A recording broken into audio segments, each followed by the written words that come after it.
Dale más potencia a tus proyectos esta temporada con las mejores marcas de herramientas inalámbricas y aprovecha los ahorros de verano en The Home Depot. Ya sea que estés trabajando en una valla o construyendo una casa del árbol, el Combo Kit de 2 herramientas Ryobi de 18 voltios te da potencia y duración para terminar tu proyecto. Ahora a un nuevo precio más bajo de solo $99. Haz más con los ahorros de verano en las mejores marcas de herramientas inalámbricas. Solo en The Home Depot.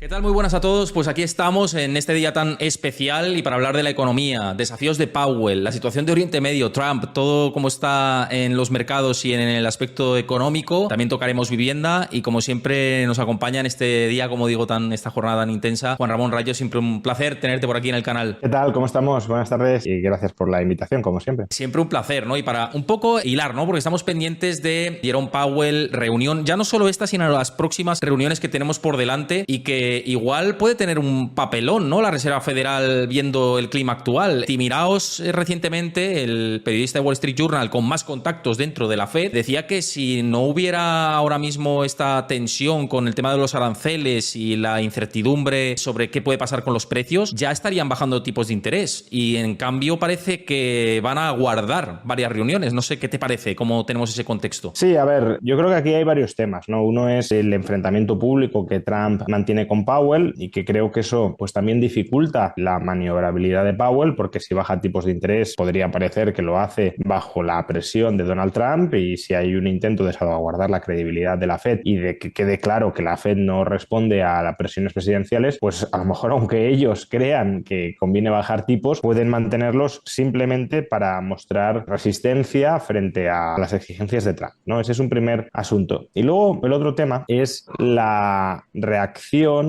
que sobre los precios van a tener pues los aranceles, que de momento parece que no están teniendo ninguna, pero en algún momento acabarán teniéndolas si Estados Unidos no se mete en una recesión, y las tensiones en Oriente Medio y su influencia sobre el precio del petróleo. Lo que pasa es que tanto una cosa como la otra son factores inflacionistas, entre muchas comillas este término, son factores que impulsan al alza los precios, pero desde el lado de la oferta. Son shocks negativos de oferta, tanto por la pérdida de suministro de petróleo como consecuencia de la guerra o los ataques contra Irán, cuanto la pérdida de acceso o de acceso asequible a bienes de consumo extranjeros o a inputs extranjeros resultado de la subida arancelaria. Entonces ahí el punto es, la política monetaria de la Fed tiene que ir dirigida a contrarrestar la subida de precios que derive de un shock negativo de oferta. Desde mi punto de vista, no. Y desde el punto de vista de, podríamos decir, la teoría económica convencional, no. Es decir, si hay precios que tienen que subir porque de verdad esos inputs se han vuelto relativamente más escasos y por tanto más caros, es bueno que esos precios suban y que se señalice que ese factor, por ejemplo el petróleo, pues hay que economizarlo más porque se ha encarecido. Claro, si eso la Fed lo intenta contrarrestar con subidas de tipos o con mantenimiento de tipos altos, ahí que estamos intentando provocar una recesión para que caiga la demanda y por tanto, como aunque la oferta se ha reducido, si cae más la demanda, el precio del petróleo se modere. Obviamente creo que no es el camino, ¿no? La política monetaria contractiva tiene sentido cuando tienes una inflación derivada, pues si lo queremos, de un exceso de gasto, de demanda o de una pérdida de credibilidad de la moneda. Pero en estos momentos las tensiones inflacionistas que se pueden producir parece que no van a tener ninguno de estos orígenes, con la salvedad, bueno, en Estados Unidos, de lo que suceda con el déficit fiscal, que creo que eso es algo que sí la Fed tiene que tener en mente, no para el muy corto plazo, pero sí para el medio plazo, y eso sí puede influir y debe influir su política monetaria para, bueno, pues si hay un incremento del déficit público desde el lado de bajada de impuestos, eso sí genera tensiones inflacionistas como consecuencia de exceso de gasto interno, o incluso, bueno, si el déficit es muy persistente como consecuencia de pérdida de credibilidad del dólar, y ahí la Fed sí tiene sentido que entre tratando de contener pues esa inflación derivada de todo esto. Pero por Oriente Medio y los aranceles, yo no creo que la Fed deba mantener tipos altos para compensar las subidas de precios que se puedan vivir, experimentar por estos dos fenómenos. Antes de seguir, si os está gustando la charla, que no lo he dicho antes, si queréis apoyar este contenido, dejad vuestro like ahí en YouTube, vuestro comentario de cómo veis todo este contexto económico que tenemos estos próximos meses y, por supuesto, suscríbete al canal si te agrada el contenido financiero y de economía que hacemos habitualmente aquí en mi canal y, por supuesto, también el de Juan Ramón Rayo, que lo tenéis que seguir si no lo habéis hecho ya, que es su obligación, vamos, seguir su canal. Dicho lo que estabas ahora mismo comentando, para ti la Fed sí que tendría que estar bajando tipos ya, viendo el picture económico, viendo cómo está ahora mismo la escena. Bueno, yo creo que una bajada de tipos no sería algo descabellado, sobre todo viendo las presiones inflacionistas que tenemos en este momento, que parece que se han moderado. Lo que pasa es que también hay que plantearse cuál es el margen de bajada de tipos que tiene la Fed, porque una cosa es que pueda tener margen para bajar tipos, otra que a lo mejor no tiene mucho margen, porque si con los tipos actuales la inflación está cerca de llegar al objetivo a medio plazo, bueno, eso significa que con tipos apreciablemente más bajos probablemente la inflación vuelva a remontar, con lo cual por ese lado puede haber cierto margen, pero no probablemente un margen de bajar 2 o 3 puntos porcentuales. Y luego también está el asunto que mencionaba antes, y es el del déficit fiscal, que ese sí es un tema, desde mi punto de vista, mucho más relevante en el medio plazo. Porque, claro, si el gobierno de Estados Unidos, gobiernen los demócratas o gobiernen los republicanos, se planta con un déficit público estructural del 6 o del 7% del PIB, eso, lógicamente, va a influir sobre cuál sea el, digámoslo así, tipo de interés de equilibrio no generador de inflación dentro de la economía estadounidense. Con estos déficits públicos tan sustanciosos, a lo mejor la Fed lo que se está planteando es que el tipo neutral de interés pues puede estar en el 4%, en el 4,25%, en el 3,75% y que en consecuencia, ya digo, el margen para bajar tipos ya ni siquiera a corto plazo, sino a medio plazo, a lo mejor no existe o existe en muy escasa magnitud, con lo cual si de verdad se quisieran tipos de interés mucho más bajos, lo que tendría que hacer el Tesoro es dejar de absorber tanto ahorro privado para financiar el déficit e incluso buscar la atracción de capitales internacionales, de financiación internacional, pero justamente eso con los aranceles como que lo estás dificultando o expulsando y el ahorro interno lo absorbes vía déficit. El tipo de interés privado, que esperamos que sea muy barato si todo el ahorro privado lo estás absorbiendo para sufragar el déficit, pues obviamente no. El tipo de interés privado tenderá a ser alto o al menos cercano a los niveles actuales y como no hay una voluntad por parte del Tesoro, ya digo, de corregir a medio plazo esos déficits públicos gigantescos, pues el margen que tenga la Fed probablemente no sea muy alto. Yo creo que ahí hay un paralelismo mal trazado con el caso del Banco Central Europeo, que a Trump le gusta mucho mencionar de, bueno, el Banco Central Europeo ha bajado mucho más los tipos de interés. Sí, pero es que a pesar de todos sus múltiples defectos, que la eurozona los tiene a patadas y creo que los hemos sacado a relucir en muchas ocasiones, el déficit público del conjunto de la eurozona es mucho más bajo que el de Estados Unidos. Claro. Es más, la Unión Europea es una economía más relativamente ahorradora que Estados Unidos. Me refiero a más relativamente ahorradora en el sentido de como hay pocas oportunidades de inversión internas, y aquí ya entramos pues la culpa que tiene la regulación y sobreregulación europea, y hay mucho ahorro interno o bastante ahorro interno, pues como que queda mucho ahorro ocioso. Es que no hay oportunidades de inversión, hay capacidad de financiación, de ahí, por cierto, el superávit exterior de la Unión Europea. Como ahorramos mucho dentro, no invertimos dentro, pues lo que hacemos es dar financiación al resto del mundo y adquirir activos financieros del resto del mundo. Entonces, bajo esas condiciones, es lógico que los tipos de interés en Europa sean más bajos, apreciablemente más bajos que en Estados Unidos. Y lo que no se puede pretender es trasladar la situación financiero-fiscal de la Unión Europea, que en aislado es bastante mejor que la de Estados Unidos. Luego, no digo que la situación económica sea mejor, pero es que no, la fiscal, la parte fiscal. La situación financiero-fiscal sí lo es. No se puede pretender trasladar esa situación a Estados Unidos cuando no tiene nada que ver y, por tanto, la reacción del Banco Central tampoco podrá ser la misma, porque ya termino con esto. Si con ese diferencial de tipos de interés que tenemos ahora mismo, el dólar ha experimentado durante los últimos meses la depreciación que ha experimentado, si la Fed se pusiera a bajar de manera muy intensa los tipos de interés para equipararlos a los de Europa, por ejemplo, que es lo que le gustaría a Trump, ¿qué depreciación del dólar terminaríamos viendo? Claro, eso también tiene una influencia inflacionista interna, porque estás encareciendo los costes de todo lo que traes de fuera. Yo creo que ahí se ve con claridad que Estados Unidos ahora mismo no tiene una política monetaria extraordinariamente restrictiva con respecto a su situación económico-financiera, porque si la tuviéramos, especialmente comparado con Europa, que ha bajado de manera muy apreciable sus tipos, lo que deberíamos estar viendo es una apreciación del dólar, y no es ese ni mucho menos el caso. Y una cosa, porque con este tema del problema del déficit tras implementar la famosa Big Beautiful Bill de Donald Trump, que es su plan, ¿no?, de presupuestos, aquí se ha visto el divorcio entre Elon Musk y Donald Trump, Y Musk argumenta los problemas que puede suponer esta expansión del déficit y la guerra comercial con los aranceles. Es más, Musk dice que en la segunda mitad de este año, como consecuencia de los aranceles, va a venir una recesión económica. No sé si esto es una pataleta después de salir del gobierno y los enfrentamientos que tiene con la administración, o tiene parte de razón en tu opinión. Puede ser una pataleta, sobre todo porque ya vimos que tuvo ciertos comentarios de los que luego se ha desdicho. No sabemos si porque eran falsos o por prudencia frente a las posibles represalias del gobierno Trump. Puede ser una pataleta, pero desde luego la economía todavía no ha interiorizado ni mucho menos los efectos de la fuerte subida arancelaria que ha aprobado Donald Trump. Entre otras cosas porque no está todavía claro cuál va a ser el arancel exterior estable para esa economía. Hay cierto, yo creo, optimismo probablemente infundado en que al final la guerra comercial va a quedar en nada o prácticamente en nada y que por tanto con el estocaje que se ha hecho durante los meses anteriores y el progresivo cierre de acuerdos comerciales durante los próximos meses, pues las empresas podrán navegar esas procelosas aguas volviendo a una cierta normalidad.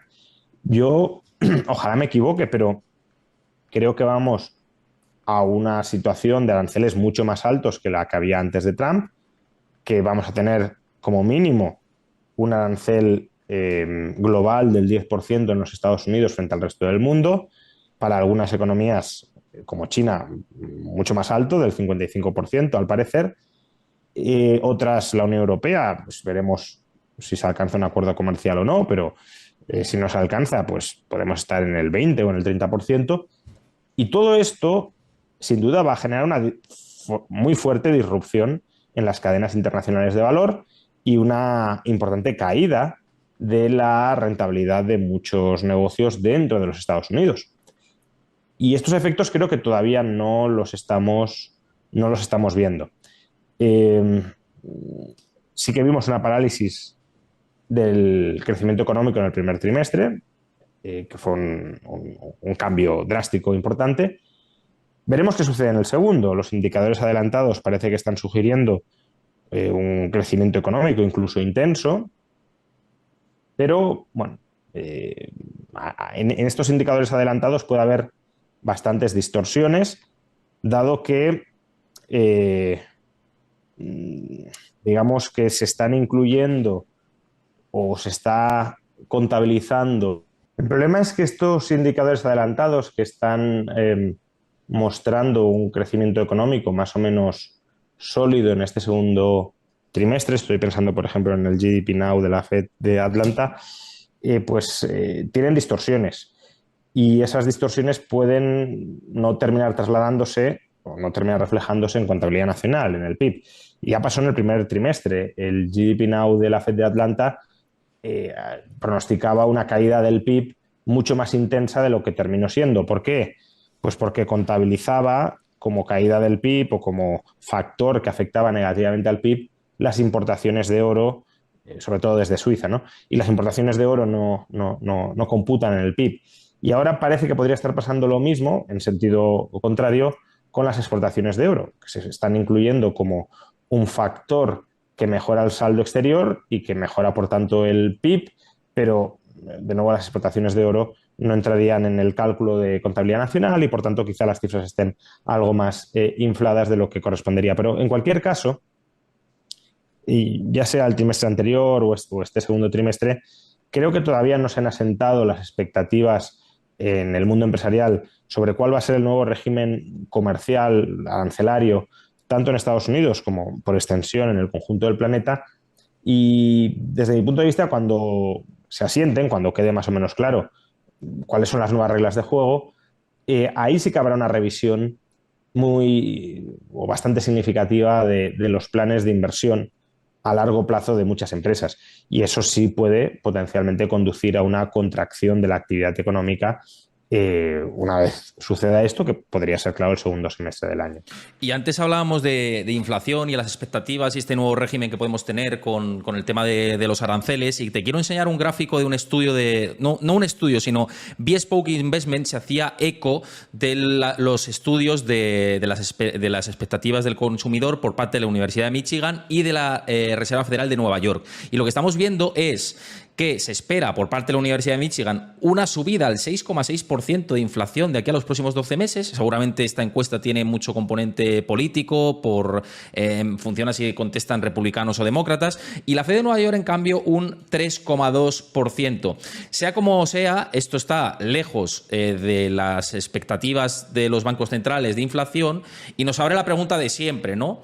Hay que invertir sí o sí, ¿verdad?, en productos que primero nos permitan batir la inflación o no perder, y tanto defensivos como no defensivos. Hay que hacer una cartera 100% viendo este esquema global que vamos a tener, ¿no? Sí, a ver, estar invertido siempre es desde luego muy, muy recomendable, ¿no? No creo que la mejor opción prácticamente en ningún contexto sea mantener dinero en efectivo que no, o en cuenta corriente no remunerada, que, como digo, no proporciona una rentabilidad y es devorado por la inflación, mucha o poca que haya en cada contexto. Creo que como poco es aconsejable tomar posiciones en activos más o menos líquidos que sí proporcionen un rendimiento que desde luego cubra la inflación y a ser posible algo más. Claro, eso depende un poco de la tipología de cada persona, de cuál sea su objetivo y horizonte de planificación, y también del contexto, ¿no? En contexto de alta incertidumbre, pues los activos que suelen hacerlo mejor son aquellos que tienen un bajo riesgo de contraparte y, por tanto, que tienen una perspectiva de evolución del principal más o menos asegurada, incluso en contextos, ya digo, estresados. Aquí típicamente podríamos hablar de renta fija, claro. En contextos inflacionistas, pues la cosa ya cambia, porque si tenemos un contexto de inflación pura, pues la renta variable lo puede hacer muy bien, cubre la inflación y además pues la generación adicional de valor económico real. Pero claro, si hay inflación con incertidumbre, la renta variable puede sufrir desde el lado de la incertidumbre. Y entonces ahí ya nos vamos a otro tipo de activos que protejan frente a la inflación y también frente a la incertidumbre, como pueda ser el oro, de ahí su buen comportamiento durante los últimos años, o como pueda ser Bitcoin, también muy buen comportamiento durante los últimos años, o incluso como puedan ser los inmuebles, al menos en zonas residenciales más o menos premium, que no sean muy sensibles, su precio no sea muy sensible o no sea muy susceptible, mejor dicho, de experimentar cambios en la demanda. E incluso podríamos meter en esta ecuación otro tipo de activos, de metales preciosos que no tienen una consideración tan intensa de dinero como el oro, pero que sí que van a remolque del mismo, como pueda ser la plata o el platino, para esos contextos, ya digo, de alta inflación e incertidumbre moderada alta. Claro, esto también lo digo por lo que hablamos siempre y tratamos de divulgar y hacer que el inversor rinda de la mejor manera posible su patrimonio y evite pues los tormentos de la inflación o posibles obstáculos que pueda haber en el camino. Y ahora recientemente Freedom24 ha sacado selección de ETFs ha ampliado a 3.600 fondos, incluidos ETFs con mayores dividendos, que hablabas de esa parte de renta fija o de generación de liquidez y de rendimiento extra con un concepto defensivo. Dentro de estos ETFs de renta fija están estos como son los más destacados, y quería preguntarte qué te parece esto como potencial inversión dentro de una cartera, este tipo de productos. Bueno, a ver, depende un poco el horizonte al que uno quiere invertir, ¿no? Obviamente, si uno invierte a un horizonte de largo plazo, creo que este tipo de ETFs son buenas opciones. Depende cada uno lo que busque, ¿no? Si uno busca, pues, una revalorización o aprovechar los efectos del interés compuesto en la capitalización y en la revalorización del índice, pues bueno, a lo mejor los índices con dividendo no sean la mejor opción. En cambio, si uno busca pues, tener una cierta renta periódica que le complemente, por tanto, el patrimonio más o menos creciente con una fuente de ingresos periódica, ahí sí que tendría mucho más sentido esa inversión en dividendos. Incluso si uno quiere, de alguna manera, invertir en empresas a las que el mercado les imponga, esto a veces es un arma de doble filo, pero a las que el mercado les imponga una cierta disciplina de no solo tienes que presentar cuentas trimestrales o anuales, sino que además tienes que demostrar cada trimestre o cada año que eres capaz de devolver parte del valor que has generado a tus accionistas en lugar de estar reinvirtiéndolo en negocios a veces poco transparentes, de rentabilidad futura incierta, que no sabemos nunca, porque hasta que no lo conviertes en caja y lo repartes, pues que no sabemos nunca hasta qué punto eso genera un valor económico real o es puro humo que se va capitalizando indefinidamente, ¿no? Entonces, según la estrategia que uno quiera seguir y según incluso el modelo de empresa en la que uno quiere estar invertido, pues este tipo de ETFs, pues unos tendrán más sentido para un perfil de inversor y otros para otro. Pues ahora que dices esto, fíjate, este de Dividend Aristocrats, que incluye empresas estadounidenses que han aumentado consistentemente los dividendos, que hablábamos de esta parte de los dividendos, me parece a mí interesante. Y voy a hacer una aportación aquí en directo para que veáis cómo se hace, que es muy sencillo a través de la plataforma de Freedom24, que además tenéis una promoción que ahora os cuento si os abrís cuenta en este momento. Y como veis, orden de compra, podéis comprar diferentes participaciones. Vamos a poner 10, por ejemplo, para ampliar un poco, que no es mucho, pero para que veáis que es fácil hacerlo. Colocamos la orden de compra, confirmamos y pues ya se estaría ejecutando ahora mismo. Ya vemos que tenemos la orden establecida en el SPDR US Dividend Aristocrats, que son las compañías que más reparten dividendo de Estados Unidos y permiten esa renta progresiva de cara al largo plazo. Y lo que os decía, si queréis ahora abrir cuenta, tenéis la Welcome Promo, que si aportáis de 1.000 euros hasta 4.999 euros tenéis una acción de regalo. Si hacéis aportaciones mayores dentro de la plataforma tenéis más acciones de regalo. Toda la información en el link de la descripción del vídeo, en el comentario fijado, para que os abráis cuenta con mi enlace. También Juan Ramón Rayo lo tendrá en su canal de YouTube en el vídeo, este mismo enlace para que os abráis cuenta y aprovechaos de esta situación y empezar a rendir el dinero y evitar estos tormentos de la inflación u otros que puedan aparecer dentro del futuro. Dicho esto, quería tratar otro tema que, como siempre, hablamos aquí. Siempre hablamos de este tema y es con el mercado de la vivienda, los precios de la vivienda, la situación que estamos teniendo ahora mismo, que es cada vez más complicada, a la gente le preocupa mucho y he leído recientemente una información que me ha preocupado bastante, o que no sé hasta qué punto esto es un triple tremendo desde el centro del campo y que pues es un escenario demasiado apocalíptico, ¿no?, sobre lo que tenemos. Y es esta información que publicaba Europa Press y que también se hacía eco otros medios como Antena 3, y comentan que promotores de vivienda temen un colapso en la vivienda en 3 años por los precios y prevén que vengan hipotecas a 70 años, ya no a 30 ni 40, que es 40 fue el máximo que vimos en 2006-2007, sino a 70 años. ¿Tú esto lo ves viable, como dicen muchos promotores? Bueno, lo de 70 años de hipoteca me cuesta verlo desde el lado de la financiación bancaria, ¿no? Al fin y al cabo no deja de ser un préstamo a largo plazo que tiene sus costes de gestión en materia de liquidez y también sus riesgos crecientes, y no sé hasta qué punto a los bancos les interesará ofrecerlo como un producto de masas, ¿vale? La otra parte del análisis no la veo tan descabellada, ¿no? El colapso, la parte de que los precios puedan tender a colapsar. Claro, el cierto límite al que nos vamos a ir enfrentando a los precios. Más que nada porque, a ver, muchos de los precios que está alcanzando la vivienda ya no son precios que una familia española promedio pueda soportar, al menos desde luego en las zonas más tensionadas de las grandes ciudades. Entonces, claro, si no lo puedes pagar, pues no lo puedes comprar, ¿no? Ahí es donde entra un poco la lógica de las hipotecas a 70 años, usted no lo puede pagar con una hipoteca a 30 años o a 40 años, pero a 70 años, pues le damos más crédito y por tanto puede pagar precios mucho más altos. Pero si quitamos de la ecuación las hipotecas a 70 años, pues claro, si no puedes pagar los precios actuales con hipotecas a 30 o a 40 años, que es lo que está más o menos accesible, claro, ¿quién se convierte en el comprador de esos inmuebles a precios tan elevados? Pues ahora mismo gran parte están siendo absorbidos por la demanda extranjera.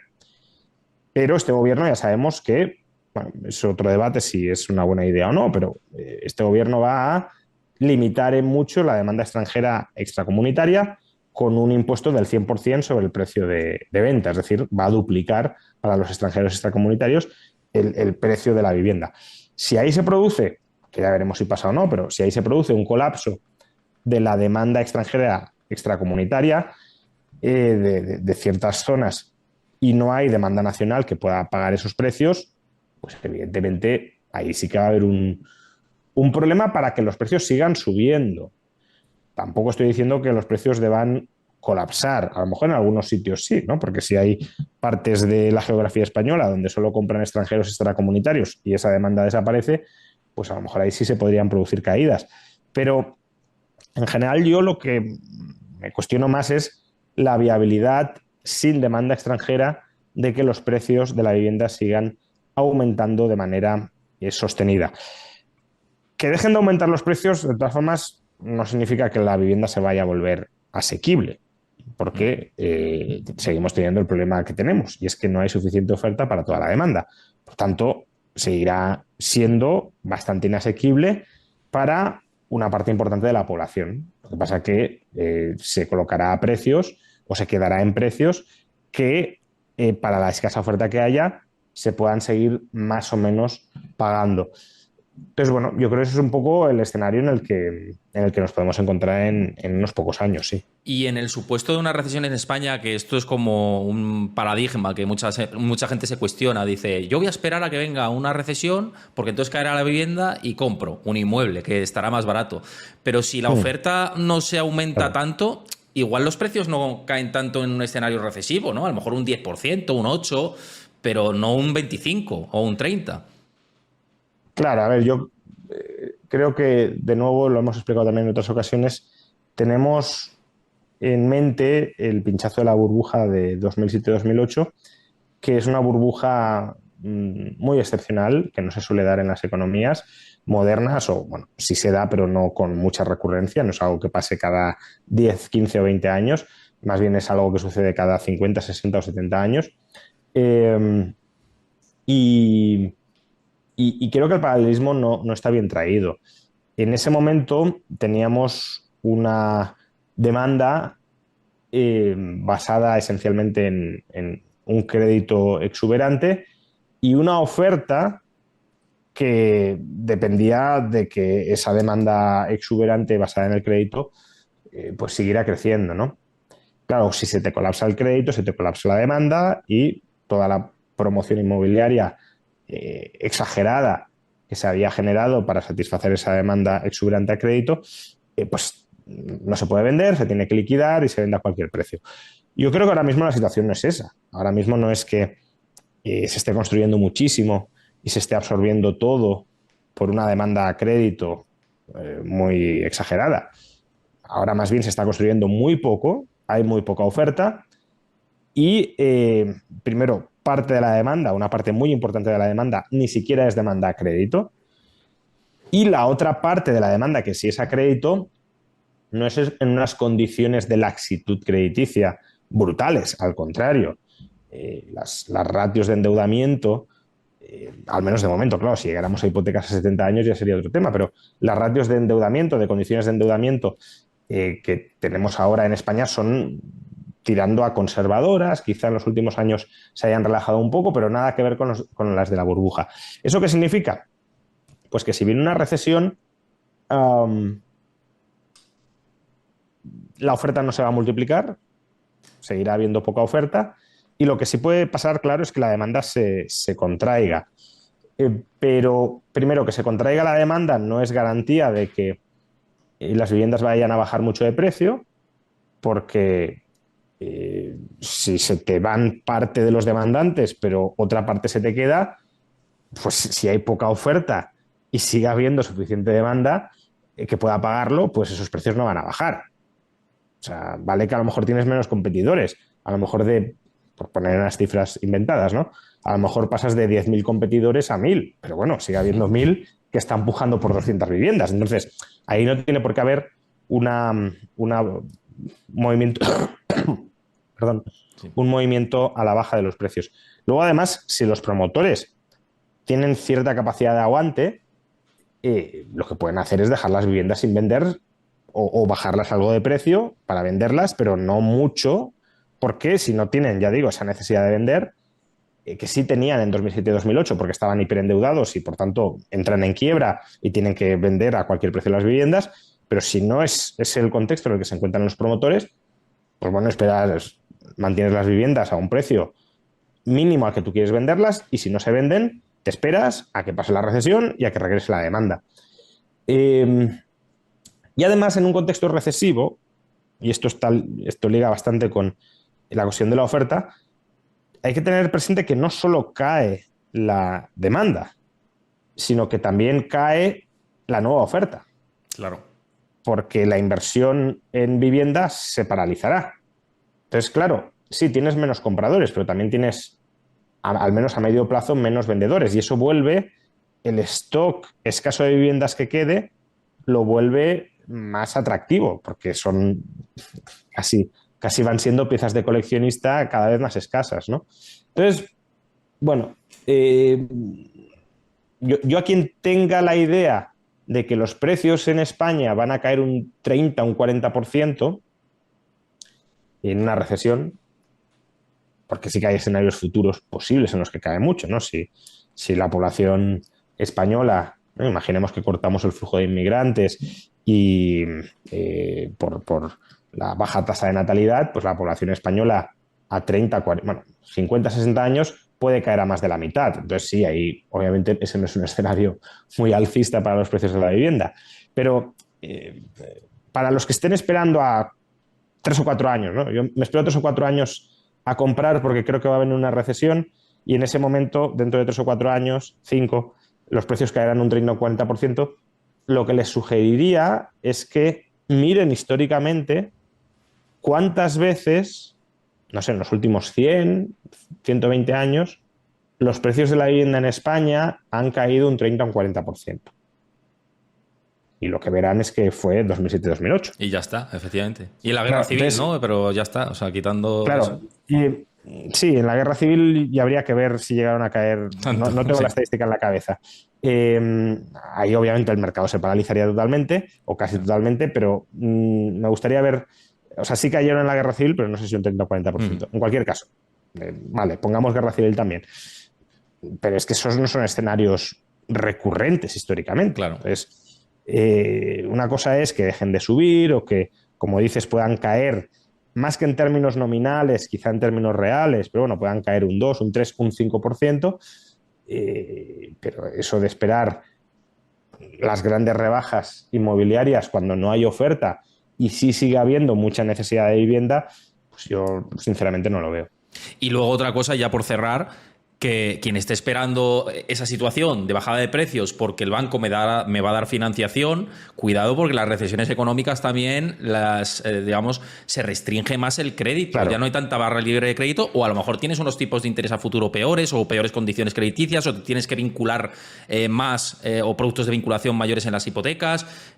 Cuidado con esto. Eso por supuesto. Yo estaba pensando más en quienes tengan liquidez en esos momentos. Claro, sí, sí. Obviamente quien tenga que pedir financiación, si la recesión es suficientemente profunda como para que los precios caigan un 30 o 40%, habrá una restricción del crédito. Y aparte, claro, es que uno también se tiene que... Una recesión en la que los precios caigan 30 o 40% sería una crisis económica tan importante en España que... ¿Cómo estamos seguros de que nosotros mismos no vamos a ser afectados, ¿no? por esa circunstancia económica tan dura? Porque ¿quién nos asegura que vamos a mantener nuestro puesto de trabajo o nuestro salario? Correcto. Si de verdad entramos en una recesión tan potente. Porque si no es muy potente, los precios obviamente no van a caer un 30-40% ni por casualidad. Entonces, claro, si tú pierdes tu empleo o te bajan el salario y te enfrentas a un banco que no te quiere dar financiación por prudencia, aunque te la termine dando, te dará mucho menos. Entonces, bueno, creo que si no hay una burbuja, y no la hay, o sea, no es que los precios no puedan bajar, pero desde luego no están condenados sí o sí a bajar porque haya una muy obvia sobrevalorización de precios. Si no hay una burbuja, esperar bajadas del 30 o del 40% a corto o medio plazo o a medio plazo, a muy largo plazo todo puede pasar, claro, pero a medio plazo creo que es ciencia ficción y es una mala planificación patrimonial si uno quiere convertirse en propietario de vivienda en España, claro. Pues bueno, nos vamos a quedar con todo esto que creo que ha sido muy amplio y muy instructivo y vamos a ver qué pasa con las próximas reuniones de la Fed y Powell y todos los paradigmas que tenemos a partir de ahora. Muchísimas gracias siempre, como siempre, Juan, por pasarte por aquí por el canal y a ver qué tenemos a partir de ahora. Un placer, como siempre. Hasta el mes que viene.